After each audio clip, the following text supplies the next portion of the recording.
예, 안녕하세요. 반갑습니다. 와운의 최영동 파트너입니다. 반갑습니다. 자, 오늘 9월 19일 장중에 이렇게 시장 상황을 전달해 드리기 위해서 방송을 하고 있습니다. 일단은 위에 뭐 보시면 아시겠지만 오늘의 주제는 굉장히 좀 심플하다라고 보시면 좋을 것 같습니다. 자, 우리가 쉬는 동안에 다양한 이슈가 있었죠. 뭐 오매불망 기다렸던 부분들이 이제 FOMC 금리 결정이었고, 그 금리 결정 이후에 과연 파월 의장은 어떠한 발언을 할 것이며, 그리고 그러한 발언 수위에 따라서 국내 증시는 어떻게 움직일 것인가, 이 부분들에 대해서 뭐 휴일 동안 뭐 맘 편히 계시라. 어차피 시장은 FOMC를 발표를 하는 그 당일의 미증시의 분위기에 따라서 우리나라 증시는 반영을 할 가능성이 상당히 높기 때문에 굳이 우리가 쉬는 동안에 뭐 미증시가 열리고, 뭐 유럽 증시가 열리고, 일본 증시가 열리고, 중국 시장이 열리고, 그러니까 우리나라 시장 이외의 시장들이 열리는 거에 대해서 그렇게 크게 신경 쓰지 마셨으면 좋겠습니다. 라고 얘기를 좀 해드렸는데, 일단은 뭐 늘 그렇습니다. 이게 경험에서 나오는 이런 이제 스케줄적인 부분들이기 때문에 뭐 늘상 그렇다라고 보시면 좋을 것 같고요. 뭐 그런 부분들에 있어서 어찌됐든 FOMC의 결과물들이 나온 거는 맞아요. 예.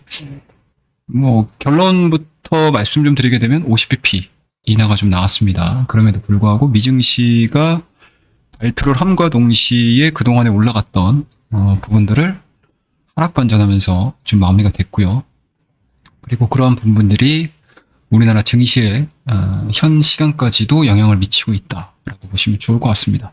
뭐 수급적인 부분들만 놓고 보더라도 외국인들이 1조 1천 정도 순매도를 진행을 하고 있는데, 대부분의 매도 물량 자체는 코스피와 코스닥에 골고루 좀 분산되어 있는 모습들이고, 업종으로 놓고 보게 되면 일단은 삼성전자와 SK 하이닉스 쪽으로 매도 물량들이 여전히 대량으로 쏟아지고 있다라고 보시면 좋을 것 같습니다.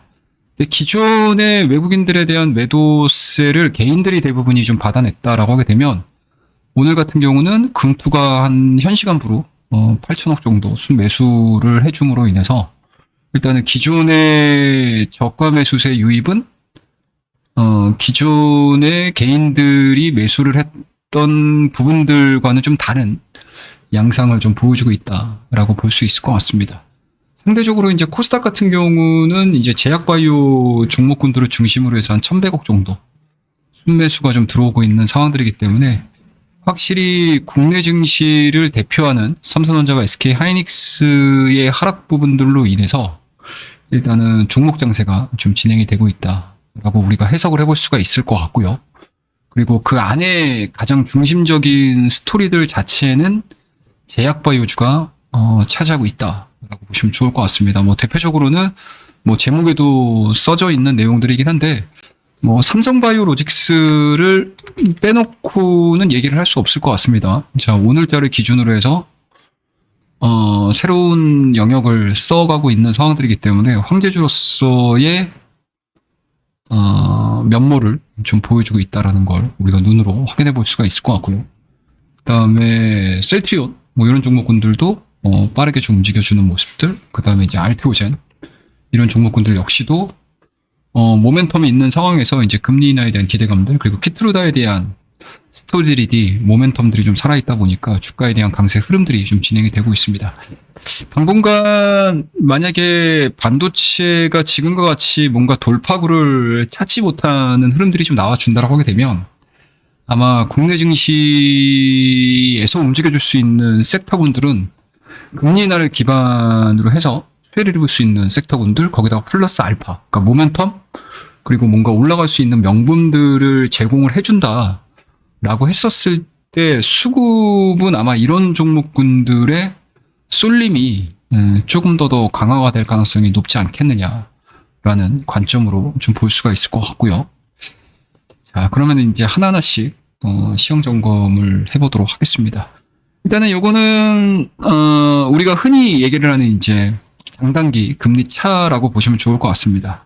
근 2년여 기간 동안의 장단기 금리 차의 역전 현상, 이건 정상적인 시장은 아니에요. 이 구간 자체가. 그러니까 우리가 이러한 이제 역전 현상을 바라보는 시기 자체가 1년, 2년 단위로 진행이 되다 보니까 이게 뭐 그렇게 크게 비정상으로 보이질 않으셨을 수도 있는데, 사실은 이제 이 금융시장으로 들어와서 원론을 얘기를 하자라고 하게 되면, 사실은 단기 금리가 장기 금리 대비해서 높게 형성이 되는 시장 자체가 어떻게 보면은 굉장히 좀 비이성적인, 그러니까 비이성적인 건 아니군요. 비정상적인 시장의 모습이었다라고 보시면 될 것 같은데, 최근 들어서 인플레가 2%대 안쪽으로 좀 들어오고 있는 과정이고, 그에 따라서 금리 인하에 대한 기대감들이 상당 부분 한 1개월에서 뭐 길게는 한 2개월 정도 기간 동안에 계속 이어지는 그런 상황들이 연출이 되다 보니까, 다행스럽게 기존에 보여줬었던 장단기 금리 차가 좀 해소가 되는, 역전 현상 자체가 좀 해소가 되는 그러한 흐름들로 좀 보여주고 있습니다. 뭐 물론 큰 차이를 보여주고 있는 건 아니에요. 수치상으로 놓고 보게 되면 0.06, 뭐 0.1이 채 안 되는 과정인 건데, 정상적인 금융시장으로 진행이 되면 될수록 아마 요 차이는 기존에 우리가 알고 있었던 뭐 원론대로 아마 흘러갈 가능성이 높습니다. 다만 이 구간에서 과연 시장에서 경기 침체, 경기 우려 이런 것들을 좀 받아들일 것인지 굉장히 좀 궁금한 사안들이다라고 보시면 좋을 것 같고요. 자, 이번 새벽 때 있었던 FMC에 대한 전반적인 평론들을 한번 좀 보시게 되면, 성명문에 대한 변화 흐름들을 좀 보시게 되면, 요거는 제가 현대차증권에서 오늘 아침에 나왔던 자료입니다. 굉장히 좀 깔끔하게 정리가 되어서 제가 이렇게 캡처를 해서 좀 올려드리는 거니까, 아마 현대차증권에서 발간한 오늘 데일리 오전장 서머리를 보시게 되면 찾아보실 수가 있으세요. 그래서 이런 것들 좀 참고해 주시면 좋을 것 같고, 주된 핵심 포인트는 이렇습니다. 일단은 최근의 경제 지표는 경제 활동이 견조한 속도로 확장되고 있다라는 걸 얘기를 했고요. 그다음에 7월 달과 9월 달의 성명서에 대한 변화 흐름들을 좀 보시게 되면, 7월 달에는 고용 증가세가 완화되었다라고 얘기를 했는데, 이번 9월 성명서에서는 고용 증가세는 둔화됐다라는 걸 얘기를 했고요. 그리고 인플레이션이 지속적으로 2%대를 향해 움직이고 있다는 더 큰 확신을 얻었다. 그러니까 이거는 확실히 데이터 인디케이터죠. 그러니까 데이터 있는 그대로 해석을 한 거고, 고용과 물가 상승률 목표 달성에 대한 위험이 대체로 균형을 이루고 있다라는 판단입니다. 이 부분은 뭐 있는 그대로 얘기를 한 상황들이기 때문에 뭐 상당히 좀 의미 있게 좀 받아들이셔도 되지 않겠느냐라는 관점이고요. 그다음에 인플레이션의 진정과 위험의 균형을 고려해서 위원회는 연방금리 목표를 50bp 인하해서 5%가 4.75에서 5%대로 낮추기로 결정을 했습니다. 그러니까 점도표에 대한 변화 흐름들을 예고를 한 거고요. 연방 기준금리 목표에 대한 추가 조정을 고려를 할 때 위원회는 입수되는 데이터, 그리고 전개되는 전망, 위험의 균형을 신중하게 평가할 것이다 라는 얘기를 했습니다. 그리고 위원회는 보유 중인 국채와 기관채, 주택저당 증권을 줄이는 것을 지속할 것이다. 그리고 위원회는 최대의 고용을 지원하고 인플레이션을 2%대의 목표치로 되돌리겠다는 강력한 의지를 가지고 있다라고 얘기를 하고 있습니다. 뭐 그만큼 연준이 해야 되는 일에 대해서 뭐 우리는 집중하겠다라는 얘기인 것 같고요. 통화정책에 대한 찬성한 의원은 제롬 파월 의장, 존 윌리엄스 부의장, 토마스 버킨, 마이클 바, 라파엘 보스틱, 리사 쿡, 메리 데일리, 베스 해맥 뭐 이런 부분들입니다. 그래서 일단은 기본적으로 이 50bp를 인하하는 부분들에 있어서 당위성은 딱 하나인 것 같아요. 예. 그러니까 인플레이션율 자체가 우리가 생각하고 있는 방향대로 움직여주고 있다라는 부분들일 것 같고요. 그리고 뭐 고용이라든지 물가 상승률 목표 달성에 대한 위험이 제태로 균형을 이루고 있다라고 생각을 한 상황들이기 때문에, 일단은 뭐 기본적으로 50bp를 선제적으로 좀 인하를 하는 게 현 시점에서는 좀 도움이 되지 않겠느냐. 그리고 향후에도 25bp 정도를 인하할 수 있다 라는 쪽으로 시장에는 뭐 굉장히 긍정적인 시그널을 준 거죠. 근데 다만 이게 FOMC가 지속적으로 진행되는 과정에서 시장에서에 대한 기대치들은 어찌됐든 50pp보다는 25pp에 조금 더 뭔가 이제 긍정적인 해석들을 해왔던 거죠. 그러니까 25pp면 그래 뭐 인플레이션 2% 안쪽으로 들어왔으니 이제부터라도 25p, 25p, 25p, 25p 뭐 이런 식으로 이제 정상적인 수준으로 가자라는 개념이었고 50pp를 하게 되면 시나리오가 자체가 경기 침체야? 경기 우려야? 뭐 이런 부분들을 해석을 할 수 있는 가능성이 상당히 높기 때문에 시장에서는 그런 부분들에 대해서 우려를 했던 부분들인데 일단은 50pp를 발표를 하고 나서 미증시는 그러한 쪽으로 좀 반영을 한 거고요. 국내 증시도 물론 지금 같은 경우 현 시간부로는 플러스로 좀 전환을 시키려고 하는 그런 양상들을 좀 보여주고 있기는 하지만 기대했던 것만큼 근 한 2년여 만에 금리 인하에 대한 반응 치고는 상당히 좀 미진하지 않나라고 생각을 해볼 수가 있을 것 같습니다. 자, 이게 지금 전반적인 시장에 대한 분위기고요. 이 시장에 대한 전체적인 분위기 자체를 우리가 해석할 수는 없을 거예요. 그러니까 우리나라는 전일자의 뉴욕 증시 거의 끝장의 분위기를 이어왔던 거고 거기에다가 또 주중에 어떠한 내용들이 있었냐. 그러니까 우리가 쉬는 동안에 주말 동안에 어떠한 내용이 있었냐면 SK 하이닉스에 대한 목표가 하향 조정이 상당히 좀 크게 일어났던 부분들이 좀 없지 않아 있는 상황들입니다. 일단은 목표가 자체를 26만 원대에서 이제 12만 원대로 거의 뭐 반토막을 내놓은 상황이고 현재 SK 하이닉스가 보여주고 있는 주가에 대한 움직임들을 좀 보시게 되면 한번 볼까요? 네, 지금 오늘 같은 경우도 SK 하이닉스가 얼마가 빠진 거야? 장중에 마이너스 10%대까지 빠졌다가 그나마 지금 6%대로 빠르게 지금 회복되는 그러니까 직전 저점이죠. 그러니까 기준점을 어디에 두셔야 되냐면 이게 8월 5일입니다. 8월 5일 날 엔캐리 청산에 대한 리스크 부분들로 인해서 전 세계 증시가 어찌됐든 홍역을 알았던 가격대가 15만 원대였거든요. 근데 그러한 부분들을 뒤로 하고 이번에는 상당히 좀 빠르게 그러니까 8월 달에 처음 나섰을 때 엔캐리 트레이드 청산에 대한 우려감들이 첫날 나왔었을 때의 회복력을 보시게 되면 SK 하이닉스를 중심으로 해서 뭐 전 세계 증시가 상당히 빠르게 회복이 됐었던 부분이었거든요. 근데 이번에 2차 하락 구간에서 15만 원대에 대한 지지가 확인이 되는 과정이긴 했지만 기존에 8월 달 초에 보여줬던 이러한 이제 회복력 대비해서는 굉장히 좀 지지부진한 흐름들을 좀 보여주고 있거든요.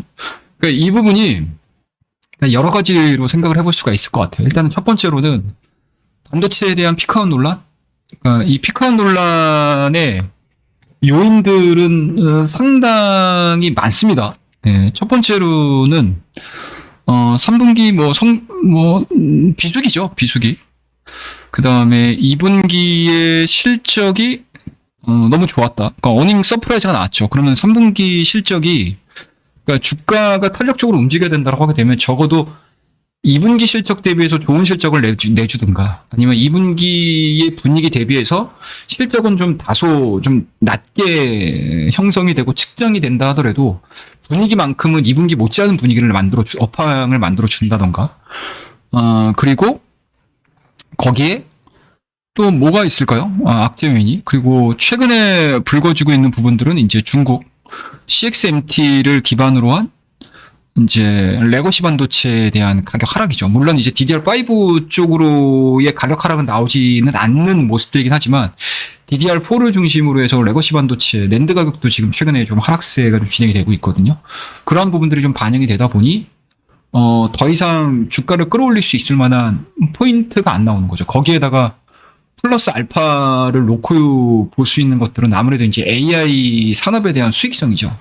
거기에서 가장 크게 태클을 걸었던 상황들이 애플이라고 보시면 돼요. 그러니까 우리나라 같은 경우는 애플에 대응할 수 있는 종목이 뭐가 있을까? LG노텍 정도가 있겠죠. 그러니까 LG노텍이 지금 현 시간부로 마이너스 2%거든요. 그러니까 이날이죠, 이날. 이날 28만 원을 딱 찍는 동시에 그 전날입니다, 이게. 애플의 신제품을 발표를 하기 얼마 남겨두지 않은 상황에서 9월 3일이죠? 9월 2일이죠? 9월 2일 날 이제 28만 원대. 그 다음에 그 이후부터 시장 밀림과 동시에 이제 쭉쭉쭉쭉 밀리는 모습들이거든요. 근데 이제 통상적으로 기존의 애플의 이러한 뭔가 신제품 프레젠테이션이 있었고요. 그리고 거기에다가 플러스 알파를 볼 수 있는 게 이번 아이폰 16 같은 경우는 어찌됐든 온 디바이스 AI 디바이스인 거잖아요. 그러니까 전 세계 뭔가 이제 모바일 시장을 이끈다라고 해도 과언이 아닌 애플의 신제품 거기에다가 또 AI를 장착을 하는 거지 않습니까? 그렇다고 되면은 좀 폭발적인 성능의 변화, 뭐 기능의 변화, 소프트웨어에 대한 변화 흐름들을 보여줬다고 하게 되면 아마 이 정도로 빠지진 않았을 것 같아요. 삼성전자고 SK 하이닉스 같은 경우. 그런데 기본적으로 AI 온디바이스 AI에 대해서 기대를 했었던 아이폰 거기에다가 이 AI 산업의 후발주로 뛰어들었던 것만큼 엄청나게 기대를 많이 했었고 좀 공을 좀 많이 들였었고 그만큼 이제 시장에서에 대한 기대치도 상당히 좀 높았었던 아이폰 16 자체가 인텔리전스를 아마 주간 동안에 업데이트된 내용들을 좀 보시게 되면 내년도에 뭐 제3 외국어, 제2 외국어, 제3 외국어 쪽으로 지원을 하겠다라는 얘기들이 좀 나오고 있는 상황들인데 실망을 많이 안겨준 거죠. 그에 따라서 AI 산업에 대한 수익성 부분들에 있어서 문제가 생기다 보니까 아무래도 가장 HBM의 선두주자라고 할 수 있는 하이닉스, 그다음에 뭐 삼성전자, 마이크론 뭐 이런 종목군들이 일단은 좀 타격을 받은 거죠. 거기에다가 또 플러스 알파를 붙였던 부분들이 뭐냐면 미 정부, 그러니까 인텔이 요구를 했던 거죠. 우리나라 엔비디아의 파운드리 자체를 뭐 TSMC 쪽에만 몰아줄 게 아니고 인텔에도 달라. 인텔에도 뭐가 달라.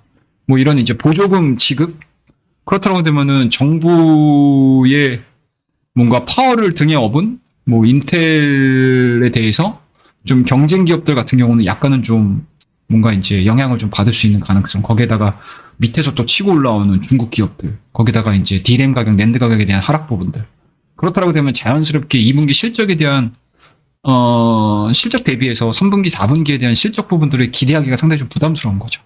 그리고 그동안에 상반기 동안에 주가에 대한 상승 부분들이 상당히 좀 길었었던 부분들이 좀 있다 보니까 지금 구간에서는 굳이 외국인들도 살만한 이유들도 없을 거고요. 그리고 외국인들에 대한 매도세가 좀 진행이 되다 보니까 적절하게 좀 수익을 얻었었던 투자자들 같은 경우는 차익에 조금 집중을 하는 그러한 양상들을 좀 보여주고 있지 않나라는 관점이고요.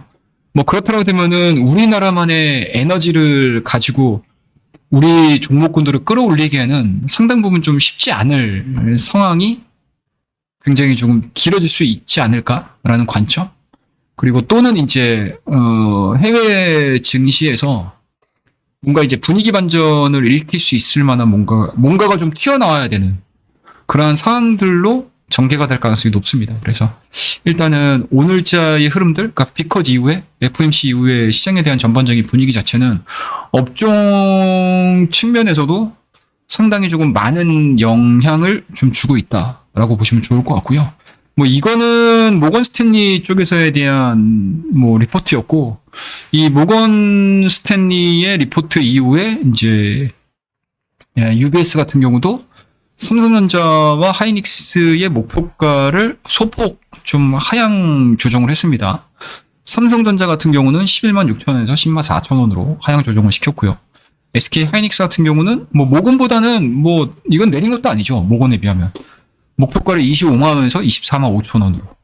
그러니까 3분기 영업이익 추정치를 7조 4천억 원에서 6조 9천억으로 하향 조정을 했다라는 거고요.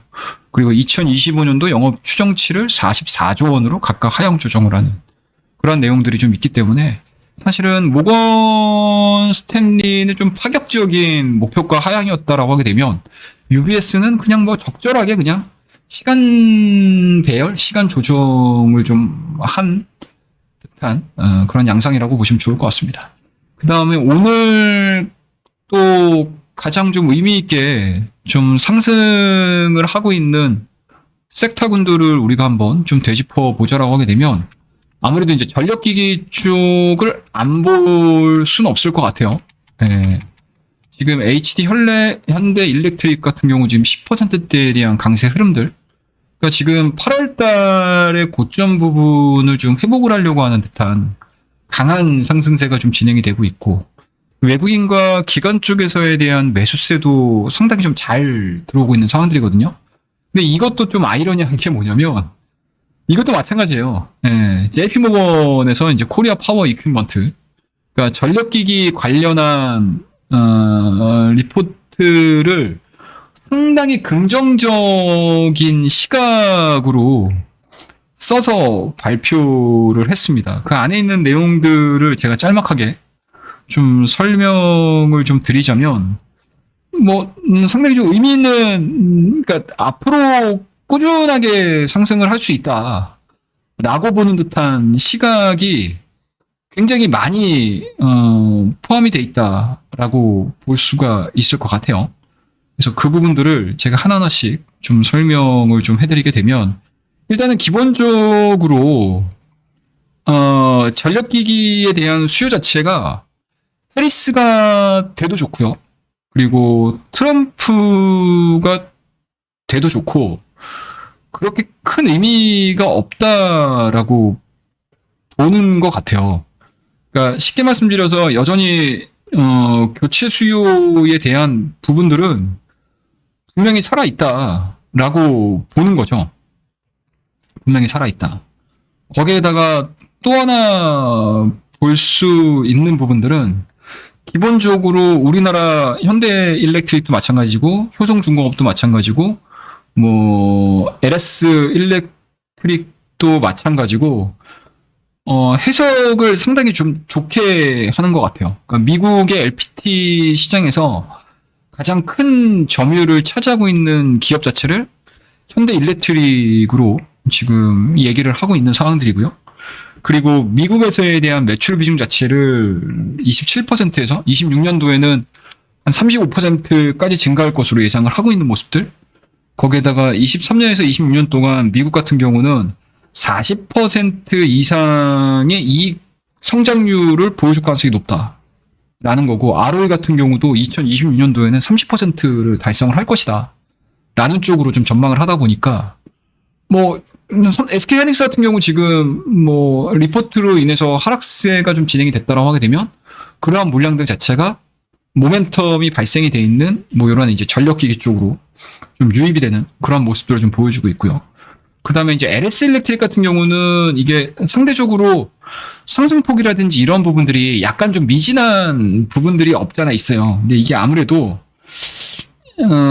이게 미국 내에 영업막은 구축이 돼 있긴 한데 공장이 좀 없다 보니까 약간 좀 약한 부분들이 없잖아 있습니다. 그럼에도 불구하고 LPT 생산 능력을 2025년도까지는 200% 확장할 계획을 가지고 있고요. 이에 따라서 매출 자체도 50% 성장률을 좀 보여줄 가능성이 높다. 그리고 해외 매출이 2024년도에는 이제 48% 정도까지밖에 안 됐었는데 2030년도에는 한 70%까지 확장할 가능성이 높지 않겠느냐. 그리고 상대적으로 주가가 올라간 게 그렇게 크지 않은 상황, 그러니까 비교를 해봤었을 때 그렇게 크지 않은 상황이다 보니까 상승률 자체는 굉장히 높게 보는 종목 중에 하나가 이 LS 일렉트릭이다라고 보시면 좋을 것 같고요. 그 다음에 이제 효성중공 같은 경우도 이게 LPT 시장에서 15% 점유율을 가지고 있는 상황들이기 때문에 HD 현대 일렉트릭 대비해서 두 번째로 큰 제조업체다라고 보시면 되고요.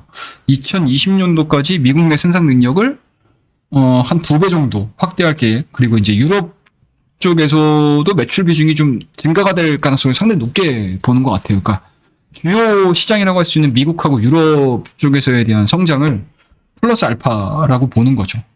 그렇다고 되면은 기본적으로 현재 요 LS 일렉트릭, HD, 효성, 그리고 이런 종목군들이 움직이게 되면 자연스럽게 전선주 쪽도 움직일 가능성이 상당히 높다라고 보는 거거든요.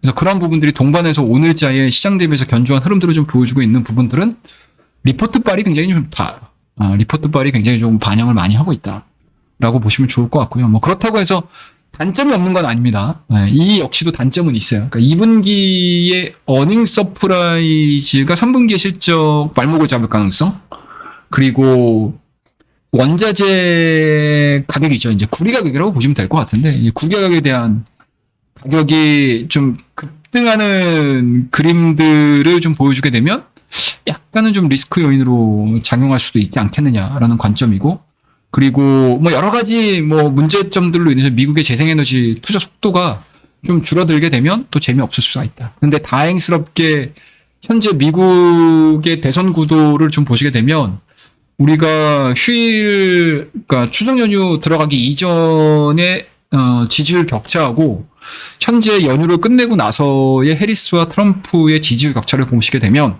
생각보다 해리스가 엄청난 선전을 하고 있습니다. 그런 부분들이 일단은 이러한 이제 전력기기를 추가적으로 좀 상승을 일으킬 수 있을 만한 모멘텀들로 좀 작용을 하고 있지 않겠느냐라는 관점으로 좀 보시면 좋을 것 같고요. 그 다음에 좀 특징적으로 좀 볼 수 있는 부분들은 제가 연휴 기간 동안에 우리 구독자분들께도 그랬고 우리 또 와운의 회원님들께도 계속 말씀 좀 드렸던 자율주행 관련 종목군들이 지금 시장에서는 조금 뭐 각광을 좀 잘 받고 있는 모양새다라고 보시면 좋을 것 같습니다. 그래서 그 중에서 좀 언급을 좀 드렸던 종목군이 대표적으로는 현대오토웨버 정도가 될 텐데, 일단은 뭐 올라간 게 없어요. 그리고 이제 오늘 뭐 보시면 아시겠지만 뭐 스토캐스틱에 대한 움직임들도 저점을 좀 높여가는, 그러니까 주가에 대한 저점 자체를 높여가는 과정에서 정별 구간을 이제 돌파를 시키려고 하는 듯한 그러한 양상의 흐름들을 좀 보여주고 있는 상황들이기 때문에 상당히 뭐 매일매일 올라갈 수는 없겠죠. 뭐 매일매일 상승하거나 뭐 이럴 수는 없겠지만 일단은 뭐 올라갈 수 있을 만한 모멘텀들을 기반으로 해서 기술적인 부분들이 상당히 조금 이쁘장하게 좀 만들어지지 않았냐라는 관점이고요. 물론 이제 다른 뭐 약간은 좀 개별적인 모멘텀이라든지 그리고 뭔가 이제 테마적인 움직임들의 주가 변동성과는 좀 뭐 비교할 수 있는 상황들은 아니긴 하지만 전반적으로 대형주 포지션 쪽에서 가장 안정적으로 움직이는 그런 종목의 형태를 좀 띠고 있는 게 이 현대오토웨버가 아닌가라는 생각이 좀 들고요. 거기에다가 또 오늘 이슈가 좀 하나 있었던 게 이 현대차가 KT의 대주주로 올라섰다라는 얘기죠. 그러니까 뭐 전략적인 것 같아요. 저는 개인적으로는 현대차가 이번에 인베스터 데이를 통해서 SDV, 그러니까 소프트웨어 중심의 차량 개발을 하겠다라는 쪽인데, 이 소프트웨어라는 것 자체가 통신망을 기반으로 해서 진행이 돼야 되는 상황들이거든요.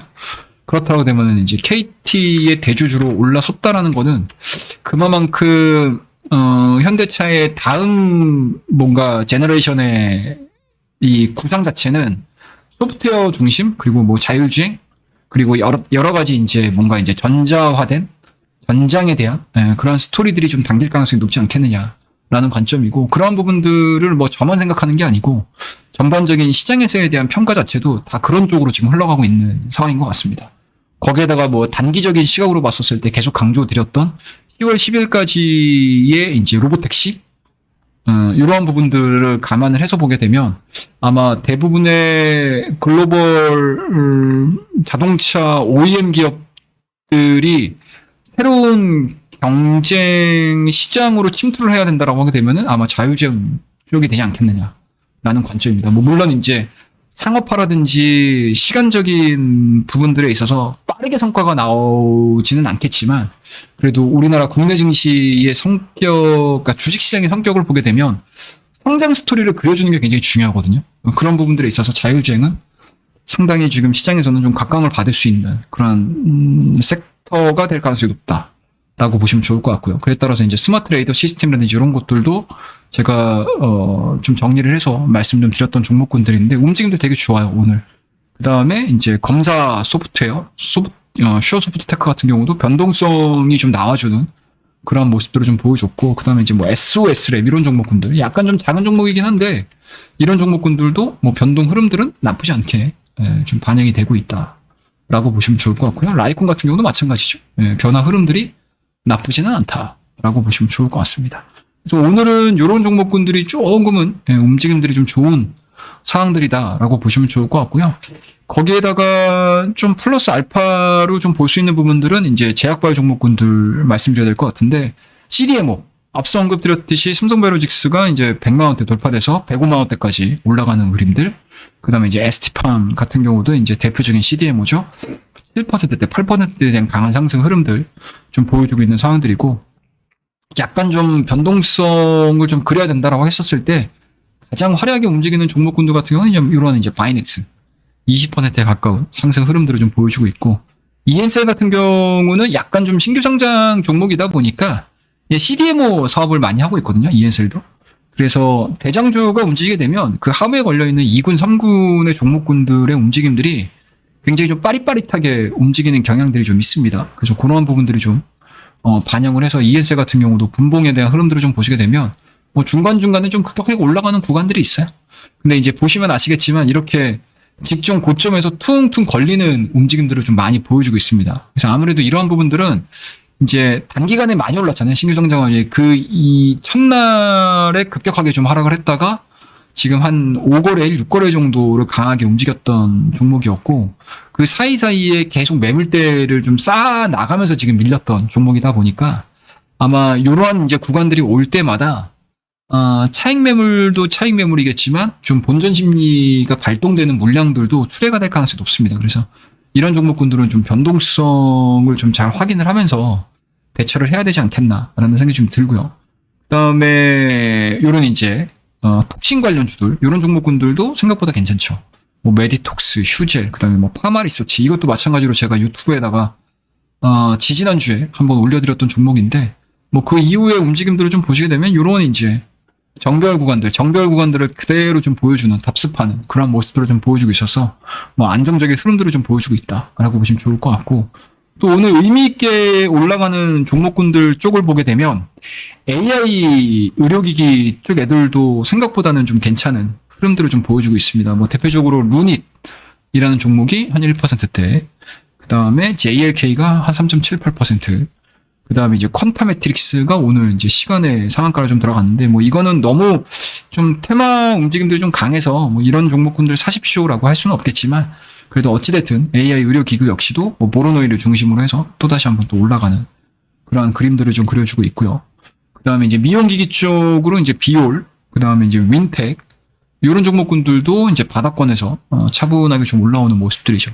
그러니까 미용기기 같은 경우도 워낙 수출 데이터가 지금 좋은 상황들이고, 거기에다가 이제 다음 달이면은 비만약, 그리고 비만약과 플러스 알파로 붙는 것들이 뭔가 살의 처짐이라든지 뭐 이런 얘기들 갖다 붙이면서 이제 막 미용기기 관련 종목군들 막 움직이는데, 뭐 이런 스토리들이 주가에 막 먹히는 경우가 있습니다, 여러분들. 예. 그래서 항상 주식은 뭐 펀더멘탈, 뭐 물론 좋죠. 뭐 좋기는 하지만 스토리텔링이 돼야 되는 게 되게 중요할 것 같습니다. 그래서 그런 부분들로 인지를 해서 이해를 해서 좀 보시면 좋을 것 같고요. 그 다음에 좀 특이했던 섹터군들과 특이하게 움직여주고 있는 섹터군들 중에서 좀 아쉬운 부분들이 좀 있다면 이차전지 쪽인 것 같습니다. 그러니까 뭐 이차전지를 제가 뭐 한없이 좋아하고 막 끊임없이 좋아하고 뭐 이런 전략을 가지고 있지는 않은데, 어찌됐든 반도체 관련 종목군들의 약세 흐름들이 좀 나와준다라고 하게 되면, 뭐 대표 종목이라고 할 수 있는 이런 이제 LG에너지 솔루션이라든지 이런 것들이 물량을 좀 확실하게 받아준다라고 하게 되면 이차전지가 뭐 다른 섹터군들이 좀 쉬어가는 동안에 주도주로서의 역할, 그리고 지수를 좀 견인해줄 수 있는 역할, 이런 부분들을 기대를 해볼 수가 있을 것 같기는 한데, 생각했던 것보다 반도체에 대한 약세 흐름들 대비해서 이차전지 관련 종목군들의 반등 흐름들은 그렇게 강하지는 않은 것 같습니다. 뭐 여러 가지 잡음이 되게 많아요. 그러니까 주 휴일 동안에 이차전지 섹터군들을 보신 분들이 계시겠죠. 뭐 워낙 또 많으시기 때문에. 그럼에도 불구하고 뭐 좋은 뉴스 반, 뭐 안 좋은 뉴스 반, 그리고 여러 가지 생각을 할 수 있게끔 하는 뉴스 정도, 뭐 이런 것들이 막 혼주되다 보니까 그렇게 탄력적인 움직임들을 보여주고 있는 모습들은 좀 아닌 것 같습니다. 그에 따라서 셀 쪽으로 보게 되면 삼성 SDI 정도만 한 1%대 강세 흐름들을 좀 보여주고 있고요. 그러니까 올라가려면은 이렇게 뭐 장기간 동안 하락세를 보여줬던 종목군들이 이렇게 계단식의 하락을 보여주면서 밀렸던 상황들이기 때문에 기술적 반등 이후, 그 다음에 뭔가 수급적인 이후, 이러한 부분들이 어느 정도 반영이 되게 되면 분명히 업황에 대한 뭔가 꼬였던 실타래가 좀 풀려야 되거든요. 근데 아직까지는 그런 모습들을 보여주고 있는 상황들은 아니지 않나라는 생각을 좀 가지고 있습니다. 그래서 뭐 대표적으로 뭐 셀 쪽으로 보게 되면 그러니까 삼성 SDI, 그다음에 뭐 LG 에너지 솔루션 정도, 그다음에 이제 포스코 홀딩스, 그다음에 조금 더 넓게 봐서 뭐 LG 화학 정도를 보시는 게 좀 맞지 않나라는 생각이 좀 들고요. 뭐 수급이 뭐 PR 쪽 수급도 그렇고 뭐 현물 쪽의 외국인과 기관에 대한 수급 현황들이 들어올 때 어느 정도에 대한 강도로 들어오는지, 그리고 어느 정도의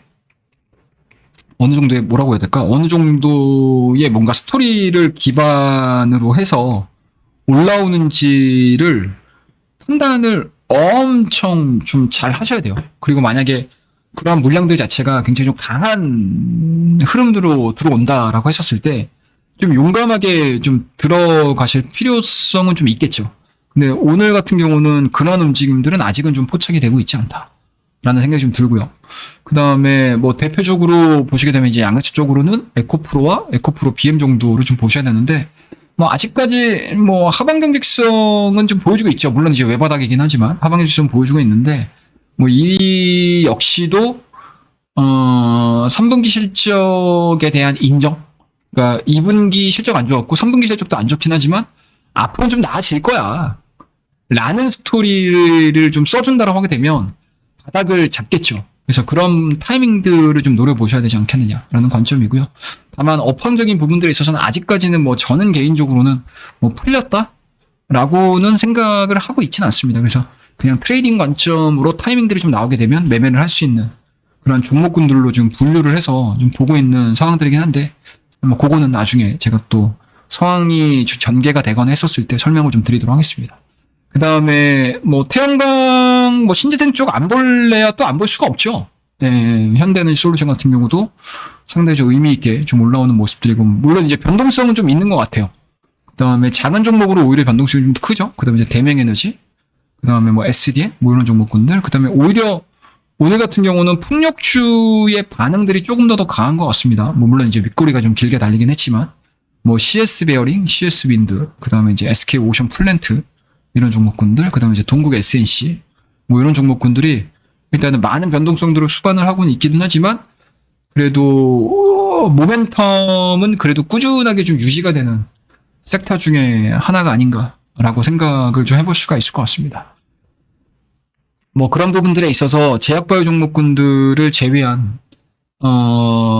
반도체 종목군들의 하락은 조금 좀 뼈아픈 부분들이 없잖아 있습니다. 이런 종목군들이 대체적으로 시장을 이끌진 못하더라도 시장의 악재로서 반영이 되지만 않았다라고 하게 되면 국내 증시 같은 경우는 그래도 현재 지금 보여주고 있는 상승률 대비해서는 조금 더 상방으로 더 볼 수 있고, 윗방으로의 변동성은 좀 더 크게 나아질 수도 있었던 상황들이었는데, 조금은 좀, 뭐, 확실히, 좀 불안정한 움직임들을 좀 보여주고 있는 게 현실이다라고 보시면 좋을 것 같고요. 다만, 뭐, 계속 말씀드리긴 하지만, 이게 우리나라 증시를 기반으로 해서 전 세계 증시를 이해를 하시려고 하시면 안 돼요. 이게, 어찌됐든, 미국 시장 쪽에서 시장에 대한 변화, 분위기 변화, 그 다음에 업종에 대한 분위기 변화, 이런 것들이 뭔가 이제 확정적으로 딱 나와야지만 국내 증시의 업종에도 이게 딱 아부가 맞아 떨어지면서 톱니바퀴가 맞아 떨어지면서 해석을 해볼 수가 있는 상황들이거든요. 근데 이제 오늘 같은 경우는 어찌됐든 표면적으로 나와져 있는 악재 부분들에 대해서 반응을 해버리는 거고, 그와 반대로 거기에서 좀 자유로운 종목군들이 좀 시장에서 선호되는 섹터군과 종목군들로 반영이 되는 그러한 그림들을 가지고 있는 상황들이기 때문에, 뭐 오늘자의 대응들로 인해서 주가를 뺀다거나 이러기에는 시기적으로 놓고 봤었을 때 좀 늦은 감이 없지 않아 있습니다. 그래서 오늘 밤 어찌됐든 현 시간에 제가 설명을 드리는 이 과정에서 나스닥 선물 자체가 플러스로 지금 진행이 되는 부분들도 포착이 되고 있거든요. 그래서 이런 부분들이 그러니까 오늘 밤에 미증시에 어떠한 형태로 반영이 되는지, 그리고 섹터에 대해서 어떻게 영향을 미치는지를 좀 보시게 되면 아마 오늘 굳이 매도를 하기보다는 오늘 밤에 미증시를 보면서 내일자에 대응을 하는 게 가장 현명하다라는 생각이 좀 들고요. 그리고 이게 변동성이 워낙 좀 큰 시장이다 보니까 만약에 오늘은 제약바이오 종목군들 쪽으로 물량들이 확 들어가는 그런 움직임들을 보여주면서 관련 종목군들을 딱 뛰었다라고 하게 되면 오늘 밤에 저 나스닥의 상승 부분들이 시가에 반영을 하고 종가까지 쭉 강한 움직임들을 좀 보여준다라고 하게 되면 오늘자에 움직였던 종목군들은 또 내일 쉴 거예요. 내일 쉴 겁니다. 그래서 오늘 만약에 우리가 종가 베팅을 진행을 해야 된다라고 하게 되면 오히려 올라가 있는 종목군들도 선별해가지고 뭐 PR 물량 들어오고 메인 기관 쌍끌이 매수 들어오고 이러한 이제 모멘텀이 있는 상태에서 수급까지 들어와 있는 종목군들은 살도 되겠지만 많이 빠져 있는 종목군들 중에서 저가 매수가 좀 들어오는 종목군들도 초이스로서 그러니까 초이스할 수 있는 종목으로서 대응을 해보시는 것도 저는 개인적으로 나쁜 전략은 아니지 않나라는 생각이 좀 들어요. 그래서 오늘 하루 만에 움직임들을 가지고 시장을 예단하고 판단하기에는 굉장히 시장의 움직임들이 그렇게 깨끗하진 않다. 그리고 실질적으로 오늘 밤에 미증시가 본격적으로 이 50bp에 대한 인식을 보여준다고 하게 되면 충분히 시장은 또 반등에 대한 가능성들도 열어둘 수 있는 상황들이기 때문에 오늘 전반적인 시장 분위기가 이렇구나. 그리고 시장이 일단은 50bp 인하에 대해서 당장 받아들이는 시각 자체는 그렇게 아름답지 않을 수는 있겠지만 우리나라 증시는 뭐 외인과 기관의 큰 물량들, 그러니까 큰 손들에 의해서 좌지우지되는 그러한 시장이다 보니 분위기가 좀 한쪽으로 치우치는 경향이 좀 강하다라는 걸 인지를 하셨으면 좋겠고요. 그리고 그러한 부분들로 인해서 종목군들 간의 하루하루의 등락이 굉장히 많이 달라질 수 있다는 것 정도 인지를 하시게 되면 뭐 빠진다고 해서 왜 이렇게 빠지지 막 고민하지 마시고요. 그리고 올라간다고 해서 막 올라가서 쫓아가서 매수를 하는 거는 저는 지금 시간대는 좀 아닌 것 같아요. 그러니까 지금 오늘자는 좀 아닌 것 같아요. 물론 이제 예측을 해놓고 내 종목이 간다라고 하게 되면 오케이 땡큐라고 하겠지만 그렇다고 해서 막 없는 현금 막 다 끌어다가 이거 오늘 뭐 제약바이오죠 막 이런 식으로 쫓아가는 거는 제가 보기에는 좀 아닐 수도 있다. 오히려 뭐 오늘 같은 경우는 추가적으로 또 올라가게 되면 땡큐. 그리고 만약에 정말 대장 섹터가 되고 대장주가 돼야 된다고 하게 되면 오늘뿐만 아니고 내일도 올라갈 거고요. 내일 모레도 올라갈 거고요. 그러니까 시장 전체적으로 다 아우를 수 있는 상황들이기 때문에 오늘 하루짜리에 대한 움직임들로 인해서 뭐 조급하게 생각하지 마시고요. 다만 모멘텀들을 앞두고 있고 눈에 보이는 모멘텀들이 좀 있다라고 하게 되면 그런 종목군들 같은 경우는 뭐 오늘 1차 매수, 내일 좀 조정 나오게 되면 2차 매수. 그리고 뭐 최종적으로 내가 생각하고 있는 가격 자체를 강하게 돌파를 시킨다라고 하면 뭐 3차 매수. 또는 그리고 마지막으로 내가 생각하고 있는 마지막 지지선이라고 할 수 있는 부분들에서 지켜주고 있다라고 하면 또 그걸 3차 매수. 그러니까 이런 식으로 약간은 좀 테크니컬적인 부분들을 좀 감안을 해서 실전 매매를 좀 하시게 되면 뭐 좋은 뭔가 이제 포트폴리오가 좀 구성이 될 거고 남들이 막 시장에서 막 우왕좌왕해가지고 막 가요 안 가요 아유 삼성전자 망했어 SK하이닉스 망했어 야 역시 제약바이오 막 이런 식으로 뭔가 그냥 보이는 현상에 집중을 하는 의견들에서 나만의 생각을 가지면서 좀 현명하게 좀 대처를 할 수 있지 않겠나라고 생각을 하고 있습니다. 그래서 오늘 전반적인 50bp에 대한 인하 그리고 그 50bp 인하 부분들을 위해서 국내 증시에 대한 반응들 뭐 짤막하게 설명을 좀 드렸으니까 참고 많이 해주시고요. 밑에 하단에 뭐 보시면 아시겠지만 다음 주입니다. 23일서부터 29일까지 총 7일간 VIP 체험 이벤트를 진행을 하고 있습니다. 그래서 10,000원이고요. 10,000원. 뭐 10,000원의 행복입니다. 예, 그래서 그 10,000원의 행복, 뭐 10,000원의 행복이 아니고 100만원 행복, 200만원 행복, 300만원 행복, 그러니까 10,000원 이상의 그 값어치를 해드릴 수 있고요. 앞으로 제가 가지고 있는 생각들을 좀 가감 없이, 좀 여과 없이, 보여드릴 수 있는 VIP 방송 체험이시니까요. 아직 신청 안 하신 분들 많이 신청해 주시고요. ARS입니다. 02-3490-4655번으로 전화 주시게 되면 뭐 간단하게 신청하실 수가 있으시니까 참여해 주시고요. 그 다음 밑에 보시게 되면 더보기란에 보시게 되면 공식 텔레그램 링크도 있습니다. 이쪽으로 좀 들어와 주셔서 시장 이해에 그리고 제가 말씀드리는 종목 이해에 그리고 장중에 나오는 뉴스들에 대한 여러 가지 뭐 코멘트 그리고 유익한 종목에 대한 소통 부분들까지도 같이 하실 수 있는 방을 만들었으니까 많이 참여해 주시기 바라겠습니다. 그러면은 오늘 50pp B컷 국내 증시에 대한 시장 반응, 그리고 내가 어떻게 대응할 것인가에 대한 이야기들 여기까지 마무리하고요. 다음 시간에 뵙도록 하겠습니다. 감사합니다.